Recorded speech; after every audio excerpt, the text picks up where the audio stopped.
limitations of secondary data. No proper procedure is adopted to collect the data. आप तो किसी और के भरोसे बैठे हैं, आप तो डेटा कलेक्ट ही नहीं कर रहे, डेटा तो ऑलरेडी कलेक्टेड है, तो आप ब्लाइंड खेल रहे हैं, भगवान बचाएगा. Secondary data may be influenced by prejudice of the investigator. Secondary data sometimes lacks standard of accuracy.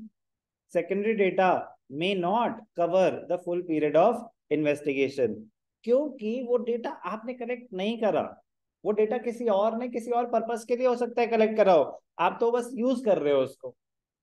तो ये लिमिटेशन इंपॉर्टेंट है बहुत ज्यादा. फायदे भी बहुत है सेकेंडरी डेटा के और लिमिटेशंस भी है. तो कह रहे फिर कैसे दूर किया जाए इन लिमिटेशंस को, प्रिकॉशंस को मद्देनजर रखते हुए. You have to keep in mind the precautions while using secondary data. Before making use of the secondary data, the investigator should satisfy himself about the reliability. कि भाई साहब जो आप ये यूज कर रहे हैं इंफॉर्मेशन, ये सोर्स रिलायबल है कि नहीं है. ये चंपक टाइम्स से आपने इन न्यूज तो पढ़ ली कि ये हुआ वो हुआ, बट ये सोर्स रिलायबल है कि नहीं है पता नहीं. आजकल जैसे फेसबुक पे होता ना कि बड़े सारे न्यूज चैनल बन चुके हैं, फरीदाबाद में 50 होंगे, तो रिलायबिलिटी फैक्टर लो हो जाता है ना. फिर टाइम्स ऑफ इंडिया की न्यूज रिलायबल होगी, हिंदुस्तान टाइम्स की रिलायबल होगी, बट अगर कोई ऐसे ही ऑनलाइन कोई पब्लिकेशन है जिसके बारे में पता नहीं, तो यही तो कह रहे हैं पता करो. Reliability, suitability, adequacy of secondary data. The following precautions should be kept in mind. Most important, reliability. The reliability of secondary data can be judged by the integrity and experience of the agency source of information and method of collection. कि भैया जिसके भरोसे आप बैठे हो, जो आपका source है, वो ढंग से डेटा कलेक्ट कर रहे हैं कि नहीं कर रहे, वो रिलायबल है कि नहीं है.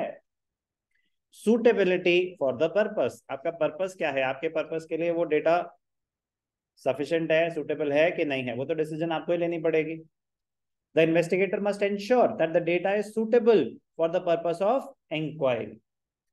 The suitability of the data is determined by investigating the nature, scope, objectives, units and terms, homogeneity, time of collection etcetera of the secondary data. तो कह रहे हैं इन सब चीजों का आपको ध्यान रखना पड़ेगा. Reliability, suitability, census and sampling method. The investigator should also ascertain as to what method was used in collecting the data. जो डेटा आप यूज कर रहे हैं, जो ऑलरेडी कलेक्टेड डेटा है, वो सेंसस था, मतलब each and every item of the population was surveyed और questioned, और वो सैम्पलिंग था कि पॉपुलेशन का आपने एक छोटा सा फ्रैक्शन चूज करके दिया. Sampling method may be biased depending upon the mode of selection of samples. All these need to be ascertained first before making use of the secondary data. Adequacy and accuracy. It is necessary to use adequate data to avoid biases and prejudices leading to erroneous conclusions. The investigator should keep in mind the degree of accuracy maintained by each investigator. There are some agencies, both at the national and state level, which collect, process, and tabulate the statistical data.